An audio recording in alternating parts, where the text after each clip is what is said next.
BTech అయిపోతుంది, ఇంకా పెళ్లి చేసేసుకోవచ్చు. ఫైనల్లీ నా కోరిక నిజం అవబోతుంది. అప్పుడే పెళ్ళేంటి? నేనైతే జాబ్ చేసి కానీ పెళ్లి చేసుకోను.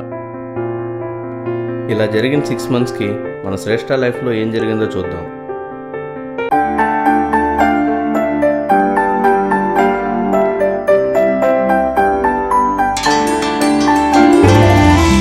ఇదిగో అబ్బాయి నంబర్ ఇచ్చారు, తను రాలేదు కదా, ఫోన్ చేస్తారేమో, నంబర్ సేవ్ చేసుకో.